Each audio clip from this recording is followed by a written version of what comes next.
everyone. Magandang umaga po sa inyong lahat.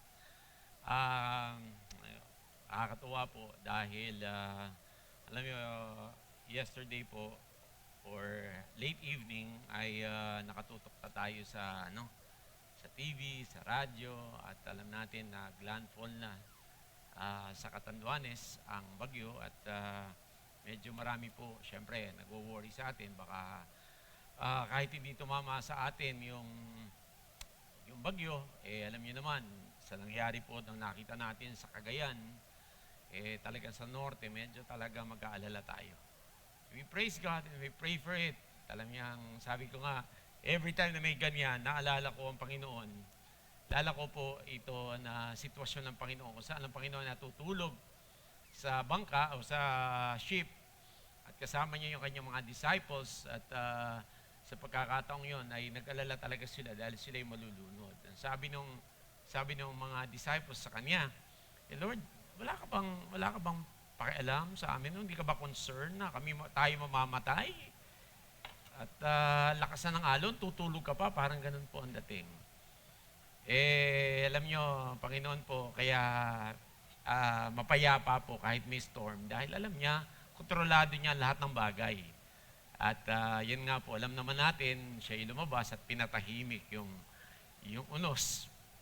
At sabi ko nga, alam niyo, wala imposible sa Diyos dahil ito na inaasahan natin, malakas ang ulan. Actually, sila Sean kahapon nagtaas na ng gamit. At yung mga gamit, inakyatan nila. At baka mangyari yung dating nangyari. Is it Karina ba yun? Karina po ata, no? Karina. Na kung saan ay pinsala yung iba nating gamit sa baba. Pero we praise God. Umambul lang kanina, no? Totoo ba kayo doon, mga kapatid? Sabi ko nga, huwag tayo magpapahinder dito, huwag tayo mahinder ng storm na ito. Sapagkat alam naman natin, ang Panginoon ay magbibigay ng assurance sa atin. Ano man ang mangyari, tayo kaniyang poproteksyonan. Yan. So, again, good morning everyone. Alam kong okay na okay tayo ngayon dahil tayo ay sumasamba sa Panginoon at muli ay sa kanyang mga salita ay makikita natin ang maraming bagay sa umagang ito. So, kanina nga minimension ko, to tell you mga kapatid, hindi ito yung aking naiwan ko po yung notes ko. Really? Sabi ko hindi ko nalala ko. Naiwan ko yung notes ko, nagkamali ako na nadala. Kaya ngayon, buti na lang, ginawa ko. At sabi ni Ibigan sabi ko, di ko naiwan ko yung notes ko. But ang dami ko pa naman sinulat. Yan, dalawang bagay ang mangyayari. Either magiging maikli ang pagsasalita ko. O dahil hindi ko na alam yung sasabihin ko, hindi, nasamahin ko naman po yun. At alam ko pinag-pray at niloob ng Panginoon, maiiwan ko siguro. Para hindi yung maidagdag ko yung dapat, yung hindi ko na masabi yung iba doon dahil medyo mahaba nga po. Siguro gusto ng Panginoon maging simple at binigay ko ngayon doon sa ating multimedia. Makikita nyo, parang ikli lang. At hayaan natin ang Panginoon ang mangusap sa atin sa umagang ito. Okay ba yun mga kapatid? Okay? Hindi okay. Sabi ito na naman tayo. Eto na naman si Dico, matagal na naman ito. Ayan. Sabi ko nga, alam niyo, pagka dito pa lang, ayaw nyo na ng matagal na preaching, hindi kayo panlangit. Pamantok ba't ganun? Kasi sa langit, puro preaching ang maririnig natin sa Panginoon, di ba? Kaya ngayon pa lang, inihahanda na tayo ng Panginoon, di ba? Tama ba yun, mga kapatid? Kung dito pa lang, di ka na nag-i-enjoy sa paglilingkod sa Panginoon, malabong langit ka. Kasi doon, forever and ever, tayo maglilingkod sa Panginoon. Amen? Kaya di kayo palang mag-enjoy na kayo. Sa TV nga, lumalagpas tayo pagka nanonood tayo ng mga di ba? Hindi natin napapansin, madaling araw na. At ipimipikit na mata mo dahil maganda yung mga episode, pinipilit mong idilat yung mata mo, di ba? At ayaw mo na ipagpabukas. Yan. So, ngayon po, ay napakaganda dito. Kumbaga sana parang episode 4 na to. Ano, Pastor, Episode 1. Alam naman natin, no? Yung mga, kumbaga sa tayo unti-unting nakakapanood ng isang bagay na talagang isang bagay na unti-unti tayo namumulat. Ito yung sinulat ko lang po kanina. Yan. So, ayan. So, ngayon po ay nasa pang-apat na po tayo. At kung natatandaan nyo, yung unang-una natin ay the miracle, sabi niya, ito yung nagsalitaan to si Elder. Ang unang-una po natin na pinag-usapan no, ni miracle at the wedding in Cana. Natatandaan nyo yun? Wedding in Cana. At sabi nga po dito, ay na-mention din ito ni Pastor actually, na except they see the signs and wonder, they will not believe. Remember that? Yung sinabi ng ating pastor, na talagang ang mga tao noon, they would like to see the signs and wonders. Kaya nga sabi nila, pag kami nakita kang lumuluha ng ganyan, pumupunta tao. Ay, talaga? At hindi ko makakalimutan, dyan nga sa Kalumpang, merong, ano tawag dito? Yung buko. Tatandaan nyo yung may buko na parang dating, hindi ko alam kung ano nangyari doon, kung may shadow ba o what. Well, anyway, pag may mga ganyang balita, ay talagang maano tayo. So, ulitin ko lang po parang makita nyo yung unti-unti yung pagkakasunod. Hindi po nakasunod, hindi nakasabay-bay noon, maalala nyo ito. So, yung una noon, miracle at the wedding in Cana. At ito po naman ay talagang it turns the water into wine. Ayan. Hindi lang basta wine. Sabi nga ni Elder, napakasarap. Hindi po yung alak na iniinom ko dati na napakasarap. Hindi po yun. Ito'y napakasarap in the sense na ito'y parang isa juice na talagang ang sarap-sarap inumin. Yan. At tapos yung pangalawa po is the healing of the son of the nobleman. Healing from a distance, o at a distance. Sabi niya, sabi nga ni pastor nito, ang layo nun, about, nung inaano to, mga 18 miles away daw.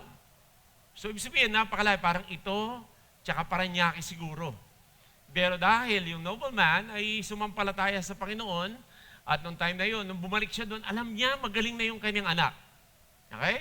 Hindi basta ordinaryong tao, ito'y noble man. Kaya nga sabi ni, paano magkakaroon ng Nobel Prize? Yung tanong remember yung tanong? A nobleman, ata nagtanong nun eh. Okay. Natawa ako nun eh.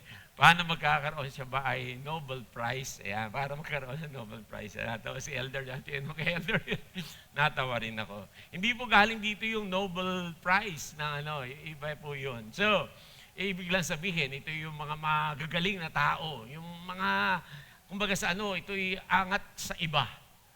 Parang ito ay isang governor, parang ganyan. Di ba? Saka nakakita, alam niya na ang kailangan niya ang Panginoon at kahit hindi na pumunta, ay pinagaling. Pero mo 18 miles, yun sabi dun sa pagkakabasa ko.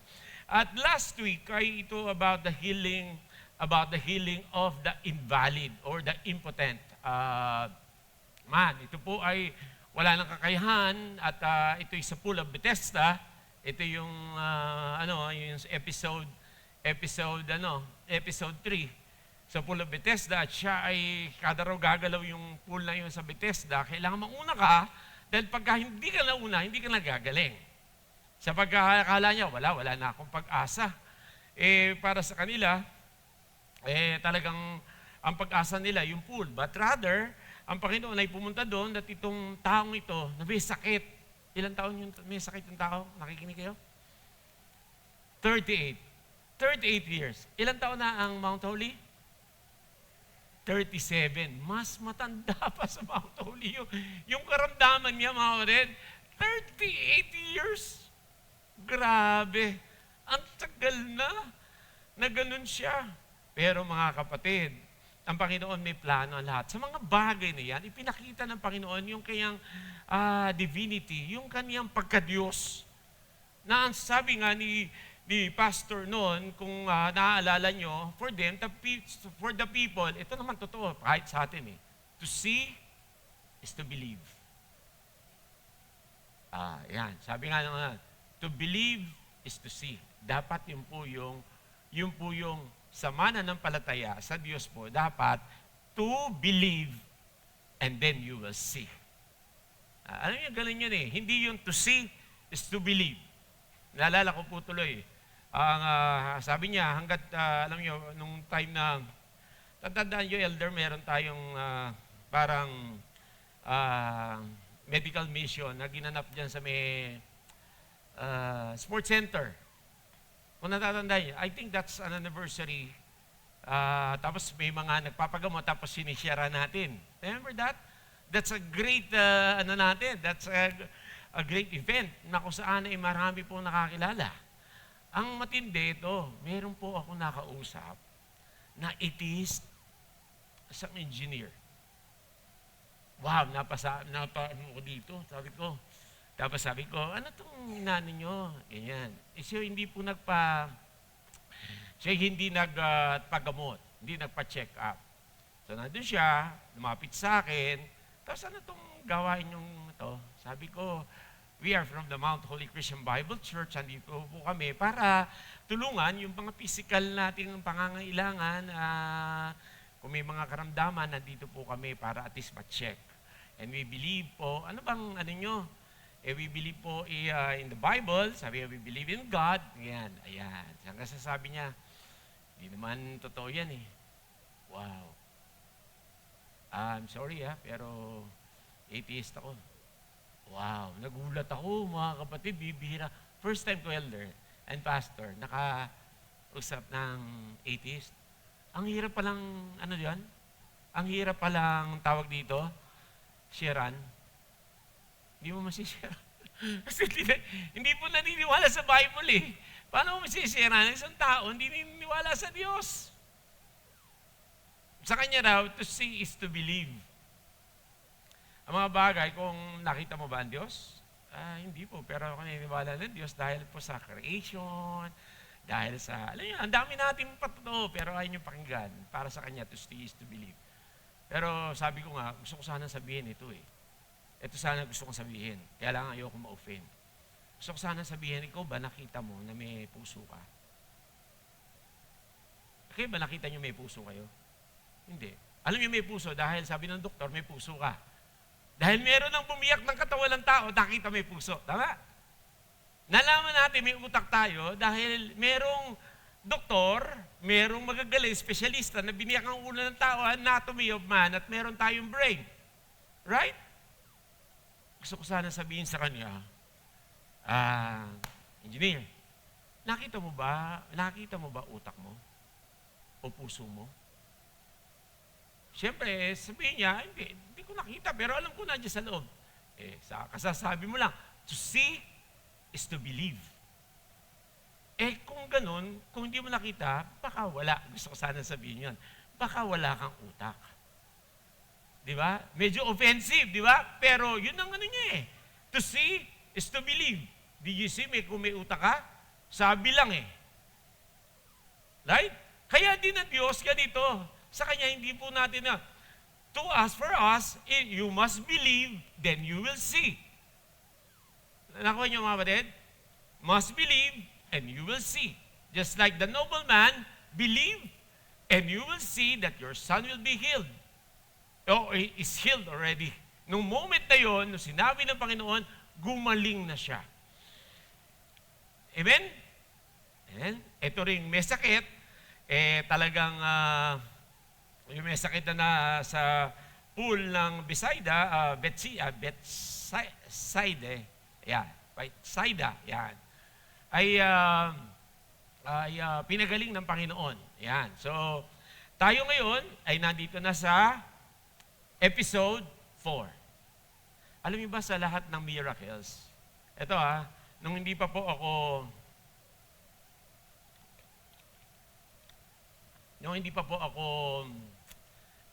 sa Biblia, alam niyo, unang-una ko natutunan na miracle is yung miracle sa wedding.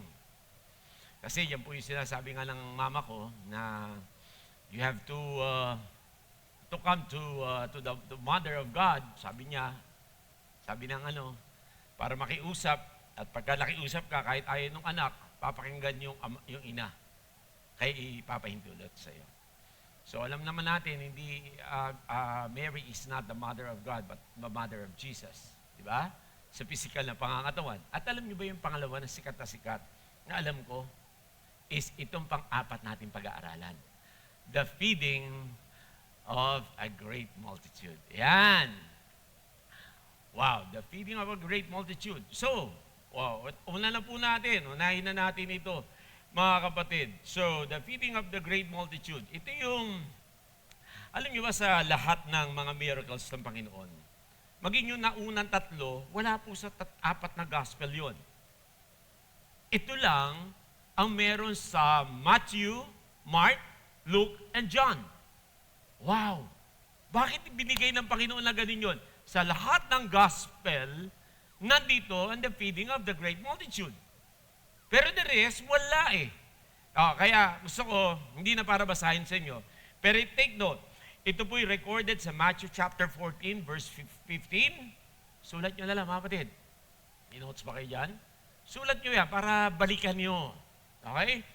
Tapos sa Mark chapter 6, verse 35, sa Luke chapter 9, verse 12, at siyempre, yung ginawa natin ngayon sa John chapter 6, verse 1. At medyo nagtatanong iba. Ulitin ko, dahan-dahan. Matthew chapter 14, verse 15, and onwards po yan. And then Mark chapter 6, verse 35, and Luke chapter 9, verse 12. At yun nga pong binasa natin, is John chapter 6, verse 1. So, dadaanan ko po, pero hindi na para basahin, pero bigyan ko po kayo ng una pong puntos. Yan, nasa una na akong puntos. Ang una ko pong puntos is the problem. Ayan, una natin ano ba yung problema dito sa pagkakatong ito? So, focus na sa problem. So, pwede ba nating buksan ang inyong Biblia, mga kapatid? At makita nyo po dyan, gusto ko pong buksan nyo yan para makalaman nyo, saan ba tong John na ito? Yan. Para nakikita nyo rin, hindi lang po ako ang nagbabasa, kundi kayo po yung nagbabasa. So kung po tingnan nyo. So, palalabas natin sa screen para makita nyo. Though ito'y English, sa Tagalogin ko na lang para po mabasa ng ilan. Yan. So, tingnan nyo na ba bago ilabas sa screen? So, po tingnan nyo para nakikita nyo na sa Bible nyo. Okay. After this thing, sabi niya yan, nakita nyo po, sabi niya, after this thing, sabi niya, Jesus went over to the Sea of Galilee, which is in the Sea of Tiberias. Yan. Sa pagkakataong ito, mga kapatid, mayroon pong konting background na kung sabihin sa inyo. From Matthew, ito po, merong konting kung bakit sila nagpunta doon, para pumunta doon sa bundok, para magpahinga. Alam niyo kung bakit? Pagkatingnan niyo po sa Matthew, noong time na yung kanyang pinsan, na si John the Baptist po, pinugutan ng ulo. Dahil sa sa birthday nung kanyang anak, hiniling kay King Herod na kung ano yung kanyang kahilingan, at ito nga po ay mayroong news na sa Matthew, na ang kanyang pinsan, na si John the Baptist po, ay pinugutan. Wow! Di ngayon sa kanyang siya po'y tandaan nyo, nasa ministry nung time na yon, siya nagpagaling ng may mga sakit, nagpalakad ng pila. Mga kapatid, parang, siya, overwhelmed siya.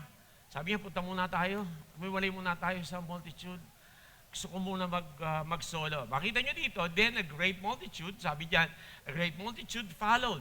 Makita nyo po sa Bible niya, makita nyo rin dito, because they saw his sign and he performed on those who were disease. Yung may mga sakit, mga kapatid.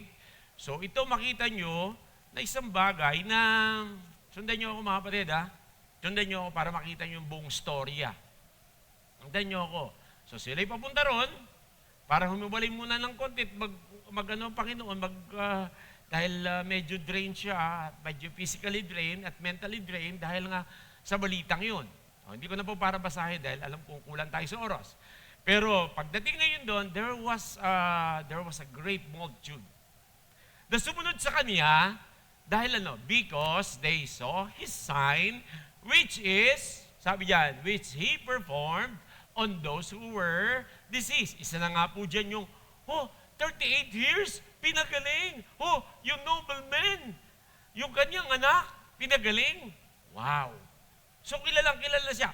Other than doon, pa sa ibang mga ginawa niya na hindi na natin na pag-aralan, pero may mga pinalakad ng pilay, binigyan ng paningin, all of this, maging sikat na ang Panginoon.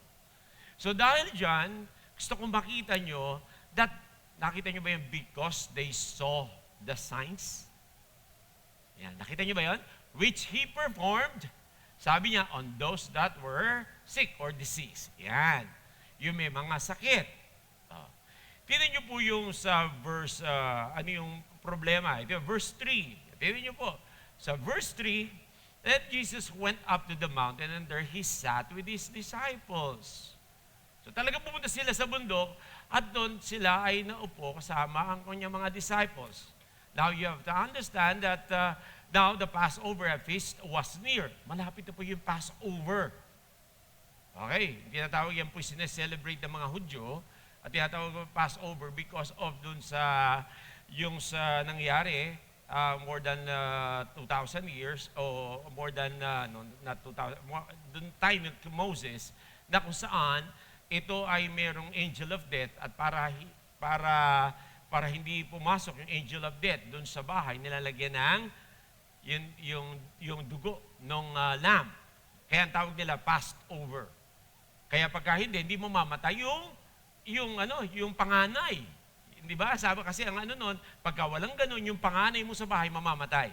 Yan po yung sineselebrate nila. So it's near. So medyo at their mind, yung the Passover. Yan. Okay, so tuloy po natin. Anong problema? Ito na ngayon yung problema. Sabi dyan sa ano pong yan, sa verse 5, ay actually ang problem is from verse 1 to verse 5. Then Jesus lifted up His eyes and seeing a great multitude. Sabi ang multitude coming toward Him, He said to Philip, anong nangyari? Lumayo na sila, mga kapatid, sinundan pa. Sa bundok na, sinundan pa. Dahil bakit? Because they see the signs. Nakita nila ito. May mga karamdaman nun. So, kailangan natin ng Panginoon. So, kahit nasa bundok pa yan, halika na, punta na tayo. Yan. What motivates them na pumunta? Kasi they see the signs. Nakuha nyo, nakita nila the signs and wonders. Punta tayo. Panginoon magpapagaling. Pero may problema. Ito yung problema. Dahil ito yung nasa bundok, itong mga taong ito, dahil bumiyahe pa, walang pagkain. Ito yung problema. Sabi seeing a great multitude saying toward Him, He said to Philip, ayan po, sabi niya, where shall we buy bread that these may eat? Saan tayo bibili ng tinapay para mga taong ito ay kumain? Ang daming tao. Ang laking problema. Alam ng Panginoon, na gutom, nasa bundok sila. Alam niyo ba doon sa ibang na Matthew, Mark? Ang sabi ng mga tao doon, nasa desert place sila, medyo ilang. Sabi ng mga disciple, pauwi na lang natin sila. Pauwi na lang natin sila para hindi na tayo problema. Mabigat, uuwing gutom. Yeah? Kaya nga tayo, bless tayo dito sa Mount Holy. Di ba kayo nabe-bless? Pagka maaga kayo, at papunta kayo dito, hindi pa kayo nag-breakfast, may breakfast sa baba. Tama? Okay? Kaya lang po, tinatago na ni kapatid na Norbin, pagka late na kayo. Dahil ang nangyayari, nagsiservice na, kumakain pa. Yan.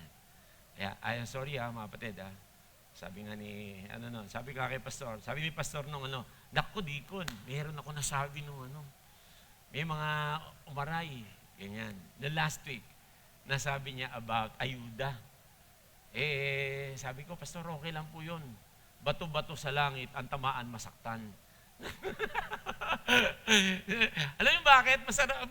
Alam mo pagka hindi ka na nasasaktan sa preaching, wala na po yun. Mahiging nga nasasaktan ka Saan dahilan? Nagugulat ka. Si pastor nabigla rin. Nagkausap po kami. Sabi, naku, preacher. Dikon. Nabigla ako. Sabi ko, ako rin nabigla, pastor. Kasi umpisa pa lamang, pagkapagtayo ko, ayan, ito yung babanat sa atin. Alala yung sinabi ni pastor, next week, babanatan kayo ni Pitikon. Sabi ni Pastor noon. Kaya sabi ko, Pastor, nagulat ako sa iyo noon. Tapos sabi niya yung ayuda. Kaya ako lang pinapaalala po sa inyo. Hindi ko po naman kayo babanatan. Ano po yun. Ito po isang paalala. Nabigla lang po. Sabi ko, ang ating pastor sa pagkakataong yun. Pero mga kapatid, yun po is of love. Out of love. Yan. So, mga kapatid, itong pagkakataong itong malaking problema. Saan sila kukuha ng pagkain? Allah, ilan ba yan? Ayan, tuloy natin yung, nakita niyo yung problema. Ngayon, inahati ko lang po ito sa tatlo. Una, yung the problem, at sumunod naman, the plan. Ayan, nakita niyo yung the plan. Ano yung plano ng Diyos dito? Bakit may problema? Alam niyo kung minsan, bakit may problema kaya tayo? May plano ba ang Diyos sa problema? Tingin niyo. Mabigat sa problema ito. Ito Pagka natapos yung problema, maya-maya, may kasama pong problema. May susunod na problema, di ba? Ang mabigat, hindi pa tapos yung problema, may kabarkada na kagad yung problema. Napansin niyo ba yun? Parang hindi ka na nakubusan ng problema. Right? Tama ba? Natakaw niyo? Pero ano ba kayo na lahat ng problema may plano ang Diyos? Sabi nga sa James chapter 1 verse 2, you count it all joy. Magalak nga kayo pagka kayo dumadaan sa iba't ibang klaseng problema. Yan nga po yung pinag-aaralan namin sa bahay. Paano ka magagalak? May problema nga. Sino po dito ang walang problema? Pakita nga. Kasi nga kamay nyo. Para matanong ko po kayo. O normal pa ko kayo. Hindi, totoo po. Kasi pagka ang tao pong abnormal lang, ang magsasabing, wala akong problema. Lahat po siguro tayo may problema. Tama? Ito man ay we're facing parang ilagay natin, kunyari, yung health problem. Diba? Yan. Si kapatid na Glenn, alam natin yan. Si kapatid na Dennis, kaya po wala ngayon, masakit ang ulo ni kapatid na Dennis. Alam niyo naman, si kapatid Dennis po, inoperahan sa kanyang ulo. Si Clarice, wala ata si Clarice. Si Clarice po, syempre, pag-pray din po natin yan. Problema Iba sa inyo, naalala ko si Elder noon. Ang sakit nung paa, problema. Ang sakit nung paa, di ba? Hindi makatayo, problema. Pero doon pa lang sa ating anniversary, ayabang yan. Ito, sabi niya, bigod yung inom pa ba ako ng, ano ba yun? Basta yun na nga. Arcoxia. Maka-dangerous sa aking kidney, no? Sabi, hindi. Ito, tinan mo ako. Pagkatapos sunod na linggo, wala nakasaklay na. Sabi ko, alam na, nabalita ako. Hindi ako, Elder, sorry natawa ako Hindi dahil natawa ako dahil nandun ka sa ganung kalagayan. Kasi, sa totoo lang, ayabang mo kasi. Sorry. Sorry. Ano pala to? Live pala. Sorry po. Sorry po. Ano kasi, alam mo yung pagka yung umaasa ka sa katawan mo at sabi, hindi. Sabi ano mo yan? Nakikita. Hindi po ako nagdadagdag ng kwento Sabi ni Elder, hindi naman Sabi niya, sige, bahala ka. Sabi nung kanya may bahala ka. Sabi ni Ate Lisa, bahala ka, sige, huwag uminom. Pagka inatake ka, sabi ko, patay, atake na to. Atake na. Sabi ko, huwag ko naman. Huwag mo, atake ka agad, di ba? Well, anyway, because may pain tayo, lalo na nagkakaedad. Right? Problema na natin yan. At sasabihin ng Lord, ano ba ito? Pag-gising mo, sakit na likod ko. Di ba? May pagkakataon ito, di ko makalimutan. May ginagawa ako sa ilalim ng lababo. Mga kapatid, pag tayo ko, hindi na ako makatayo. Alam mo bakit? May electric pan ako sa likod dahil ang init, di ba? Ay, lababo, di ba? Yung papalitan mo yung, ang hirap palang palitan noon. Yung tawag doon? Yung ng tubig, nasa ilalim, ang hirap pala mo. Kapatid, nakaganon ka, baliktad ka. Naku, mga kapatid, talagang doon ko naranasan. Grabe. Ang sakit na Lord. Sabi ko, hindi ako makatayo. Anong nangyari? Sabi ko, Lord, sakit. Hindi na po ako makatayo. Tapos sabi ko, para akong ngayon, ganon. Naalala kita, sabi ko, ganito nangyari kay Elder. Tapos naka-wheelchair na po siya, pumupunta sa... Punta sa may speaking ata si o seminar. Mga kapatid, alam nyo, totoo po yan. Habang tayo nandito, may problema tayo sa ating physical, di ba? Health problem. Tatanda tayo. At tayo talagang, ang dami dati, hindi pa. Pero ngayon, tatanda tayo at kakasakit. At yung sa kapatid natin, alami pong may mga cancer, sa totoo lang. Katuwaan ko na nandito si kapatid na na Lyra. At medyo, well, yung iba hindi alam sa inyo, pero nagpa-check siya. Praise God na nandito na po siya. Yung iba sa inyo na may mga karamdaman, nandito na kayo. Di ba nakakatuwa? Purihin ng Panginoon, nandito kayo, hindi kinadlangan ng karamdaman. May plano po ang Diyos dito. Tandaan niyo po, may plano ang Diyos. Sabi nga doon sa James, you count it all joy. When you fall, sabi niya, when you are under trials and testing. Bakit? It will prove your faith. Para makita yung, ewan ko, may papakita ni Jello, ang James chapter 1, verse 2. Ito po ay series na aming ginawa sa aming Bible study. Napakaganda po nito. Medyo lang po ako ng konti bago po yung plano ng Diyos, the plan of God. But makita nyo sa plano ng Diyos dito, kung titignan nyo po ito, ay mamaya siguro puntahan na natin yun. Pero ito po, the plan of God sa verse 6. Ang sabi po dyan, and this is said to prove Him. Ang tanong ng Panginoon kay Philip is, saan tayo kukuha ng? Ang Panginoon nagtanong, ha? Pagkakataon bang gano'n, para kayong tinatanong ng but he said to test him, for he himself knew what he would do. Ito yung tanong niya kay Philip. Philip, disciples Philip, sabi niya, saan tayo kukuha ng pagkain, tinapay, para pakahanin to? Ha? Lord, ang daming tao dyan. Ang dami niyan, pauwiin na lang natin sila, sabi ng mga disciples. Hindi lang si Philip, sa ibang gospel, Lord, pauwiin mo na lang. Problema pa yan eh. Ang dami niyan. Alam niyo yung bibilang later on, makikita niyo, 10,000. Bilangin niyo yung kalalakihan. Mga lalaki, ilan kayo? Alam niyo, yung mga nagtipo ng men, tapos nagtipo niyo mga babae. Alam niyo ba, mas marami yung babae kaysa men? Last time? I think ilan lang tayo, parang 12 lang. Sila, ang dami. Nakakatuwa naman. Sabi ko, men, tinan nyo kako yung mga kababaihan, ang dami nila, nakakaingit. Tayo kakaunti. Para tayong mga disciples, sa 12. Kaya nakita nga kami ni Pastor na hiwalay pa dito yung mga leaders. Kapatid. Pero tinan nyo, ang dami. Pero nung binilang yung mga yan, mamaya makikita nyo po, 5,000 men. Lalaki pa lang to. Sabi sa Panginoon, Lord, ang mga lalaki pero mas marami pa yung babae. May mga anak pa. Ala, gano'ng kadami yan? Sabi sa nung research ko to, hindi raw mabababa, mga 20,000. Sabi doon sa commentaries, 20,000 people, problema talaga to. Nakuha niyo po yung malaking problema, papauwi mo ba sila? Walang pagkain. Sabi ng Panginoon doon sa ibang gospel, hindi, huwag natin silang pauwiin. Pauwiin niyo, bigyan niyo na makakain. Napapakain din natin. Ito, sagot ni Philip.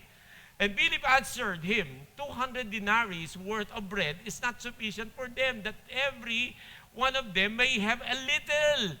Ano yung denary? Ito po, para maano nyo, ang sabi doon sa aking pag-research, ano ba itong para madaling computation. Ito yung 200, yan sinasabi niyan, 200 denaries.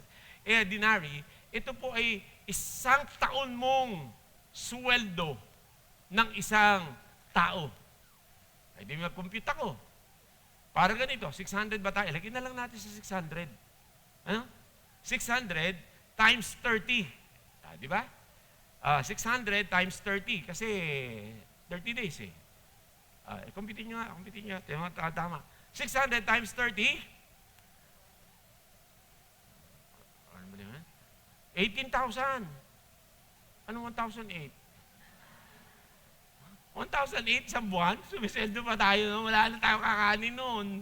18,000. Tama ba? Tama ko? I-times na ng 12. Kaya lang. 200 116,000. Wow! Laking pera niyan, Lord. Sa tayo kukuha niya, wala nga tayong pera eh. Wala tayong ganyang kalaki. Tsaka kung bibigyan mo lang ganyan, konti lang makakain nila. O parang ano siguro yan. Sa amount na yun, ang mangyayari, pandesal. About sa pandesal. Isa-isang pandesal lang. Yun lang. Tinansya nila. Ay, ito yung plano ng Panginoon. Tandaan nyo, but He said to test him, for He Himself knew what He would do. Ang Panginoon, nilalagay tayo sa sitwasyong yon, kung minsan tatanungin ka, anak, tingin mo, ano magagawin mo? Ano yung problema sa tao? Pagka may problema, ano ginagawa? Una na, hindi niya nakikita na ang Diyos ang solusyon. Nakita niyo muna, lang, ano to? Ako, laki naman nito, Lord. Ang laki ng problema ko, Lord. Hindi ko kaya to. Laki ng pera kakailanganin. Ikaw hindi mo kaya. May plano ang Diyos eh. Kaya sinusubo. Alam niyo ba, naalala ko tuloy, kanina ko lang po ito, dahil kanina ay pinipilit ko pong alalahanin yung aking ginawang message. At sabi doon sa Deuteronomy, buksan nyo lang, Deuteronomy chapter 8, verse 2 and 3. Bakit hinayaan ng Panginoon na talagang magutom ang mga Israelites? Bakit hinayaan? Tingnan nyo po yan, Deuteronomy po. Yan ay nasa Old Testament. Okay? Nakita nyo po, Old Testament po yan. Deuteronomy chapter 8. Guhitan nyo po yan. Kung maipapakita natin sa screen, better, para makita. Pero gusto ko buksan nyo po sa Bible at pinipilit natin turuan po ang bawat isa na magbukas ng kanyang Biblia. Para alam nyo, saan ba itong Deuteronomy? Alam nyo, ang mabigat niyan, pagdating nga natin sa heaven, alam nyo ba pag-aaralan natin the Word of God? Ang pangit naman doon pagka sinabi, hanapin nyo ang Habakuk. Habakuk? Saan ba yung Habakuk? Naku, naloko na. Saan ka ba membro? Pagkatinong, mapapahiya kami nila pastor niya. Ano ba ito? Tinuruan ba ng tama ito? Hindi na alam ako sa ng Habakuk. So, ngayon, pagkatingnan nyo po dyan, sa chapter 8, nakita nyo, mga kapatid? Chapter 8, verse 2, bakit hinayaan ng Diyos na mag-suffer sila to hunger? To humble them and to remember God. Di ba? Makita nyo po, hindi na po para pero kung maipapakita yan, better. Pero mga kapatid, ano nangyari? Naalala ng time na yon, hinayaan ng Diyos na wala silang makain. Tapos, nagbigay ng tinatawag na mana. Ang ibig sabihin ng mana, ano ba ito? Ano to? Pero nung kinain nila, wow, sweet. Para sigurong ensimada. Ang sarap. Okay? At pagkatapos noon, hindi lang po yun. At later on, nung may tinapay na, may mana na. Alam niyo yung kwento doon? Ang sabi ng Panginoon, eto, may problema ka tayo. Wala kayong mapakain, huwag kayong magalala, bibigyan ko yung pagkain. Pero meron tayong, sasabihin ng Panginoon. Kung ano lang yung kailangan nyo sa araw na ito, yun lang ang kunin nyo. Huwag kayong kukuha ng sobra. Alam niyo yung kwento? Idano ko na lang po, para mabilis. Huwag kayong kukuha ng sobra. Kasi pagka sobra, masisira lang yung kukunin nyo. Alam niyo tao, ganito nangyari. Hindi, baka hindi totoo, Panginoon eh. Ang dami na nito. Kumuha na tayo na sobra. Ito ang problema. Ayaw magtiwala sa Diyos. Alam niyo ba sa Lord's Prayer o yung prayer na tinuro ng Panginoon, anong sabi doon? Give us this day our... Bakit daily tinuro ng Panginoon? Hindi pa pwede sabihin, give us this day our 1-year supply of bread. Bakit ang turo ng Panginoon? Daily bread. Give us this day our daily bread. Naalala niyo ba yun? Bakit hindi 1-year supply, Lord of bread? Para bakit? Kasi hindi mo alam ang bukas eh.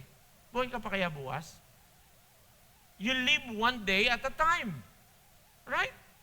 We live one day at a time. Amen? Kaya nga, daily bread. Tama? Oh, ayun po yun.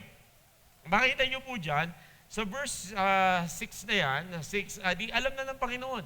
Ano ang gagawin niya? At sabi nga dyan, kahit na ganyan, Lord, ang laki ng kailangan, wala po tayo. Until sabi niya dyan, one of the disciples, Andrew, Simon's Peter brother, said unto him, sa verse 8 na po ako ng John chapter 6, there was, ayan.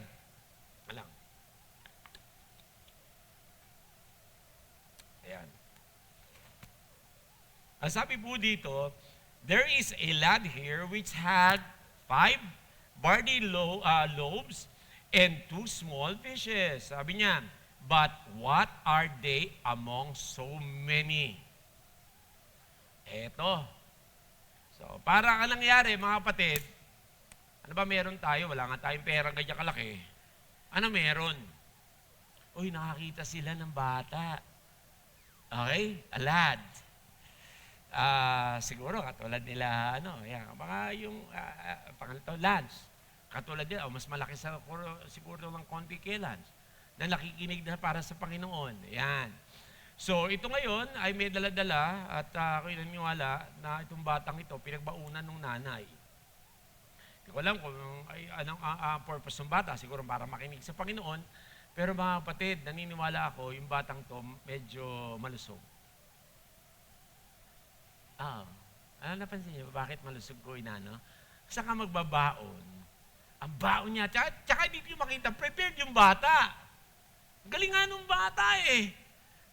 Pinagbaunan ng magulang niya na 2 isda at 5 tinapay.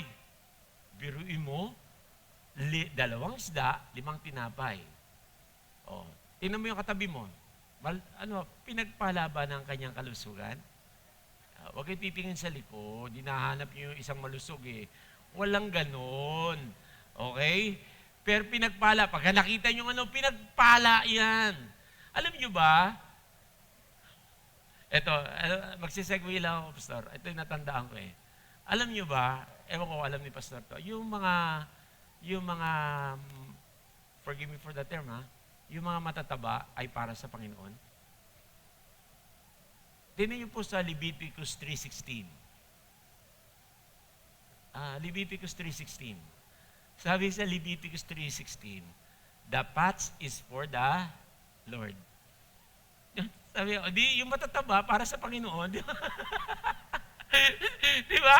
Tingnan niyo po. Kaya wag kayong, kayo matataba para kayo sa Panginoon. Tama ba ako? Nag-segue lang ako eh. Tama ba yun, Pastor? The pots is for the Lord. Leviticus 3:16. Tama ba ako? O mali ako? Buksan ko lang nga. Tama ba ako, Pastor? Di, tama po yan. Tingnan nyo.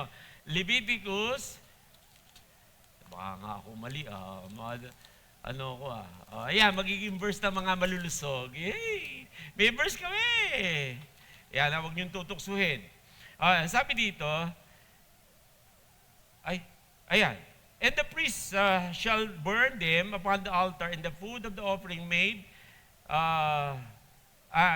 by fire, and the sweet savor, all the fat is the Lord's. Di ba? Nakita nyo? All the fats is for the Lord. Kaya yung mga para sa Panginoon kayo ha. Hindi ako masabi, pero joke lang yon. Yung mga taba para sa Panginoon. Anyway, kaya mahirap pagka wala akong notes ha. Napunta na ako saan-saan. Anyway, ito na, mga kapatid. At sa provision, ito na tayo, mga kapatid. So, ito muna there was a lad, 2 isda, 5 tinapay. Wag magkakabaliktad yung mga bata, yan ang kwento may kwento, 2 isda, 5 tinapay. Ito ngayon, mga kapatid, napansin nyo ba, pagdating sa verse, ito punta na tayo, ayan na, verse 10, ito yung provision ng Panginoon. Then Jesus said, make the people sit down. Alam niyo, pagka may problema, di ba kadalasan, di ka mapaupo. Di ka mapakali. Lakad dito, lakad doon. di ka mapakali. Di ba ganyan pagka may problema? Palakad-lakad ka, kasi ganyan ka. Di ba? Ano sabi ng Panginoon sa Psalm 46, be still and know that I am God. Maupo ka. Pinaupo. At ang sabi, now there was much grass in the place, so the men sat down in numbers. Ito, in number about 5,000 men. Wow! Dami talaga. Tapos, 11. Tignan niyo po 11. Sabi sa verse 11, nandiyan ba kayo, mga kapatid? Buksan niyo po, buksan niyo. At para makita. Then Jesus took the loaves of the bread, the loaves, and when he had given thanks, he distributed them to the disciples, and the disciples to those sitting down, and likewise of the fish, as much as they wanted. Nakita niyo ba yun? Ito, alam niyo doon sa talatang yan, ibang klase talaga ang Panginoon pagka nag-provide. Ito anak. Ilang isda? 2? 5 tinapay. Pinag-pray. Alam niyo, pagka may problema, parati ko sinasabi, pagka may problema, huwag kang magpanik. Okay? Pagka may problema, huwag kang problema. Mag-pray ka. Kasi, pagka nagpanik ka, namroblema ka, parang walang Diyos. Parang kang atheista. Kaya nga, sabi ng Panginoon, you pray. When you ask, it shall be given. Tama? May kondisyon ba? Ba't ka wala? Sabi sa James 4:2, kaya ka wala kasi hindi ka humingi, hindi ka nananalangin. May problema ka eh. Imbis na mag-pray ka, problema ka, Lord, ano to, Lord? Hindi ko na alam gagawin ko. Hirap na hirap ka. Ba't hindi ka maupo? Manalangin ka. Kasi walang magagawa ang pagiging panik, tama? Pray. Pagka nanalangin ka, sabi ng Panginoon, humingi ka, ikaw'y bibigyan. Hanapin mo, iyong masusumpungan. Kumatok ka, at ikaw'y pagbubuksan. May kondisyon sa bawat sinasabi ng Panginoon. Ang problema, hindi tayo marunong manalangin. Nung nalalangin ng Panginoon, hinati ang tinapay, naalala nila, Passover, miracle, mana, Old Testament Moses. Wow! Ang amazing. Kumuha ang bawat isa ng gusto niya. Ilang gusto mo? Sige, kumuha ka ng gusto mo. 2 lang yung isda eh. Hindi, kumuha ka. 1, 2. Uy, meron pa. 3, 4. Uy, dami. As much as they wanted. Wow! Amazing ang provision ng Panginoon, no? Ano yung problema? Lord, asan pagkain? Paano kami kakain? Wala nga eh. Wala nga kami ganun kalaking pera. God will provide. God will provide as long as you pray. Amen? Yan. So, tingnan niyo po, nung tuloy natin, sa verse 12, nakita niyo na ba? As much they wanted, and they were filled. Nabusog ba? Nabusog, mga kapatid?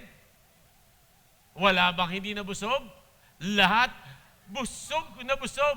Busog po. Ayan very good. Nabusog po.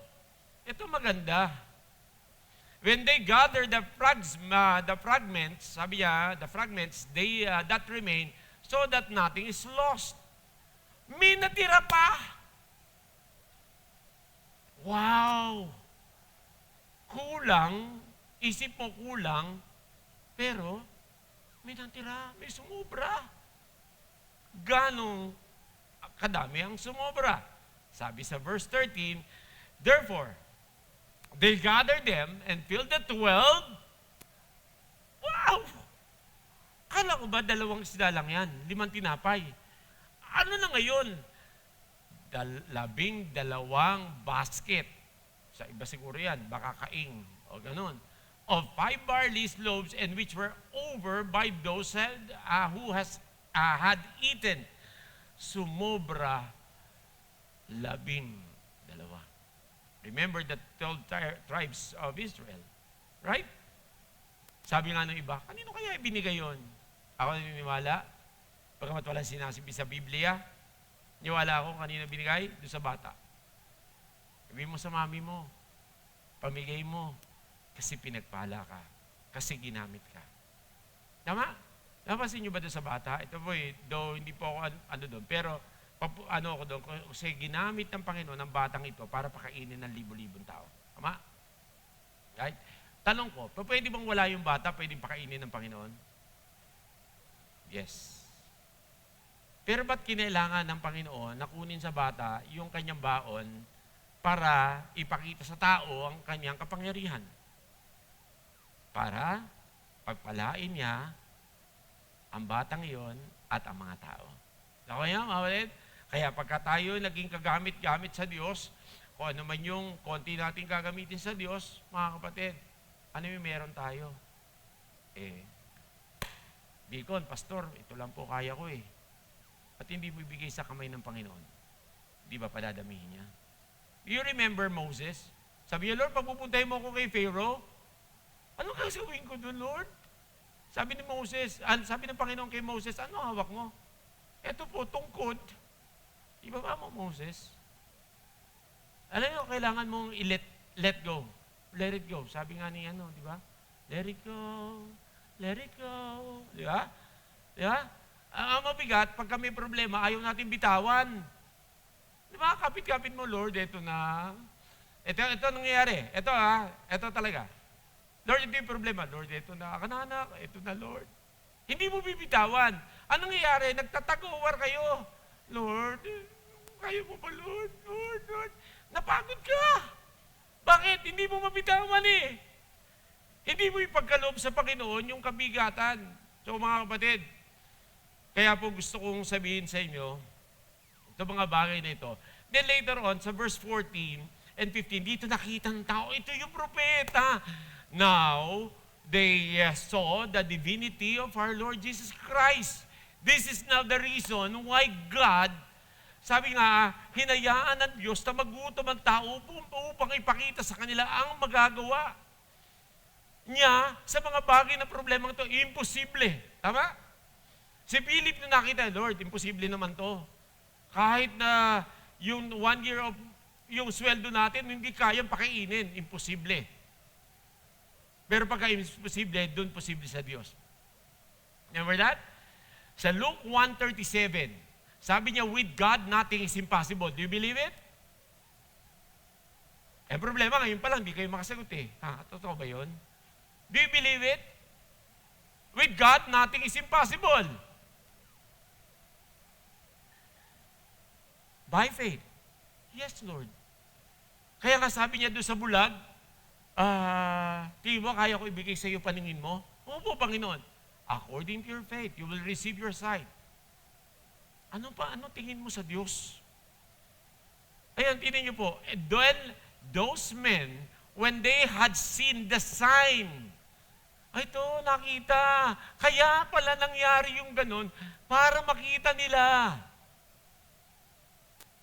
Kung hindi mo kaya ang problema at walang makakasumpra, kaya ng Diyos. The sign that Jesus did said, this is truly the prophet who is to come into the world. Wow! Sa kanila, ang propeta. Nakuha niyo mga kapatid? Kaya hinayaan ng Diyos mangyari mga bagay na ito upang ipakita sa kanila ang sign. Ito nga problema Ito mga kapatid, ang problema ng tao, physical health.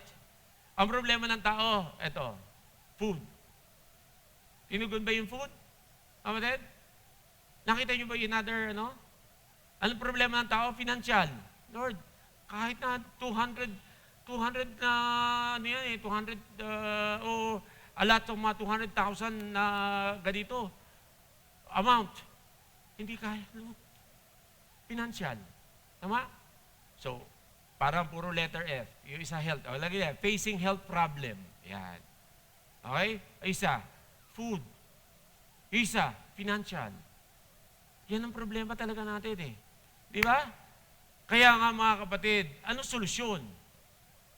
Sa Panginoon. May plano ang Diyos kung bakit ka dumadaan sa ganyan. Para makita mo, maalala mo ang Diyos sa ginawa niya sa buhay mo. Amen? Sino dito ang nanalangin na tinugon ng Panginoon?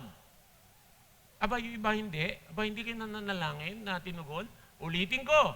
Gising ba yung katabi nyo? Tingnan nyo nga yung katabi nyo, baka tulog na. Singin nyo nga. Nandiyan ba kayo mga kapatid? Sino sa inyo, ulitin ko, napaka-importante yan. Sino sa inyo ang nanalangin na tinugon ng Panginoon? Amen. Yang pagtugon ng Panginoon, huwag niyong kalilimutan. Remember God. Alam niyo ito sa Deuteronomy chapter 8, sabi niya, when they suffer hunger, they remember God. Naalala nila. Kaya every time may problema ka, remember the signs and wonders of God. Nakuha niyo mga kapatid? May physical problem ka, remember God. Palalakasin ka. Di ba? Binigyan ko na yung verse, daw hindi ko na para basahin sa Isaiah, kahit na pumuti pa ang buhok mo, kami mga mapuputi na ang buhok, huwag kang mag-alala. Kasama mo ako. Patuloy kitang papalakasin. Bibigyan ng kalakasan. Mananatili ka na maging malakas hanggang sa tayo maglingkod. Kaya nga, alam nyo, ito, totoo lang, sa mga may edad na, wag po kayong, sabi, may edad na ako, sa bahay na lang ako. Alam nyo ba, sabi ko nga, yung may mga sakit, si Glenn.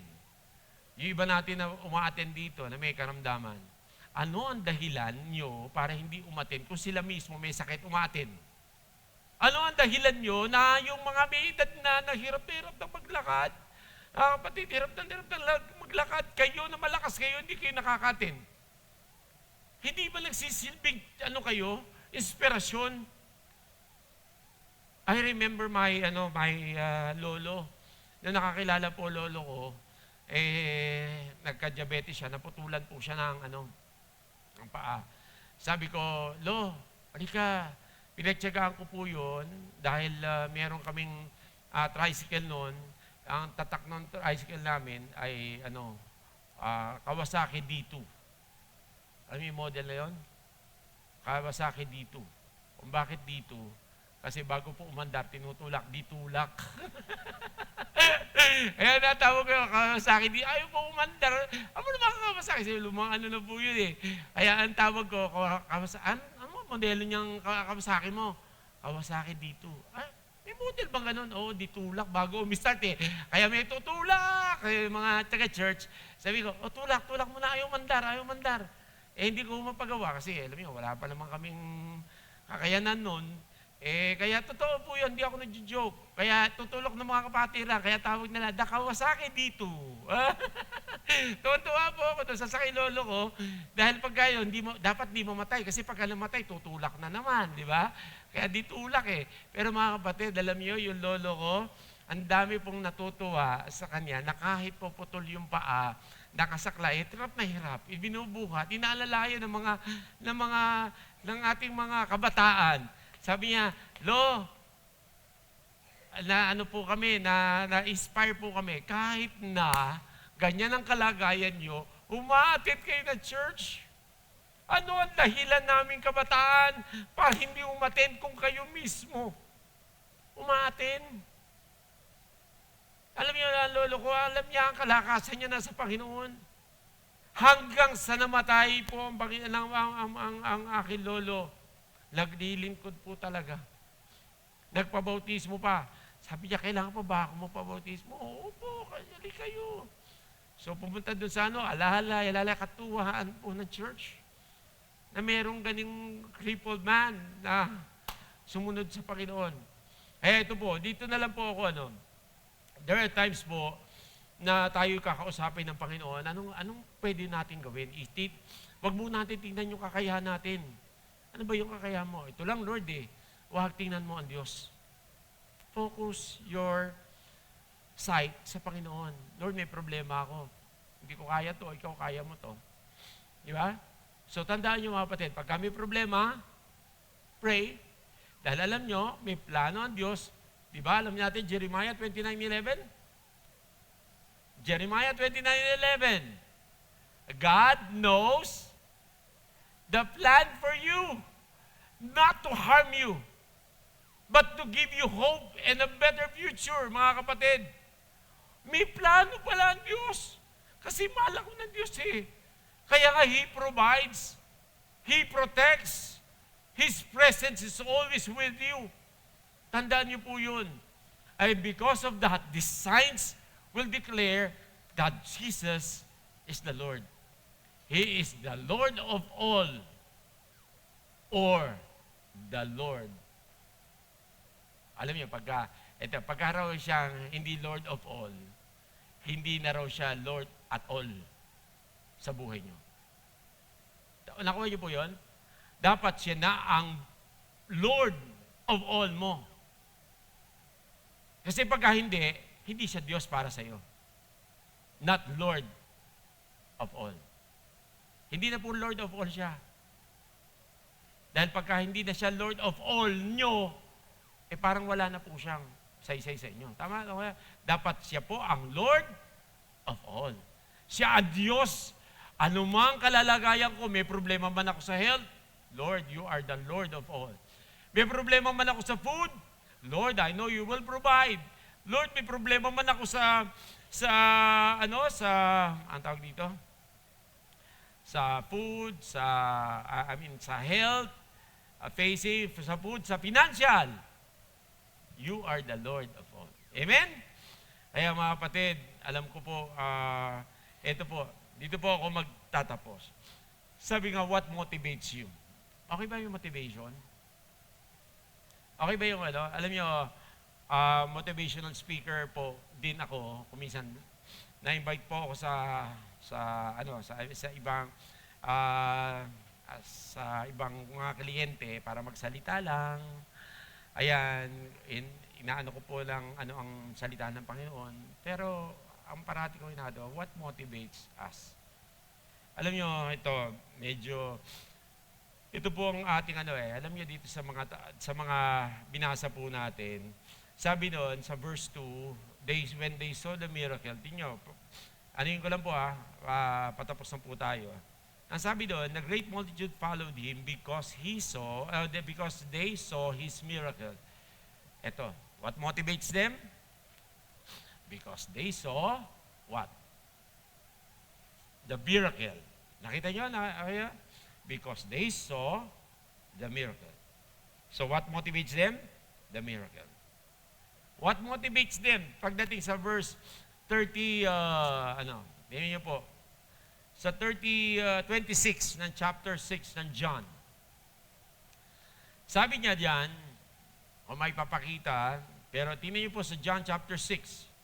What motivates them? Sabi niya, seek me not because they saw the miracle. Ito hindi na po miracle. Ang sabi niya, because what? Because of what? Sabi po diyan, because you did eat the loaves and were filled. Wow! Kaya sumusunod na sa verse 26, kasi bakit? Kumakain tayo eh. Kaya sunod tayo. Punta tayo sa church kasi may breakfast. Punta tayo sa church kasi may material na bagay. Ito yung sumunod. The material things that we receive. Huwag naman po sana maging ganito. Dito po yung mga wrong motives po natin. Mga wrong motives ng tao. Miracle they saw, the meat that they eat, sabi yan, then the materials that they receive. Wow! Puro What is the motives? Kaya nga, sabi nga nito, naano ko lang kay Pastor, paano kaya kung may ayuda? Hindi kaya mas gaganahan tayo? Alam niyo, nagsalita ako dun sa isang church. Ito yung panimula ko.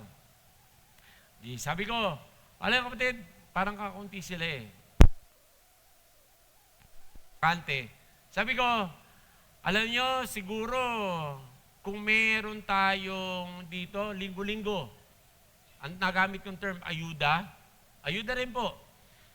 Naniniwala po ako sa inyo.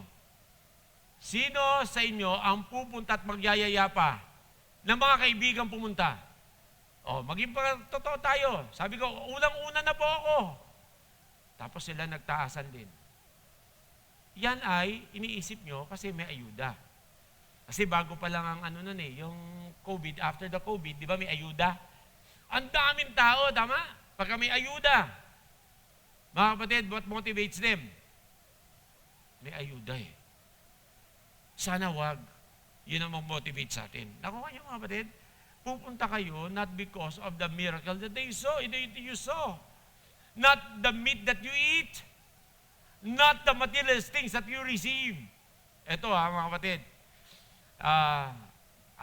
Well, to be honest with you, ito naman, materialismo tayong lahat eh.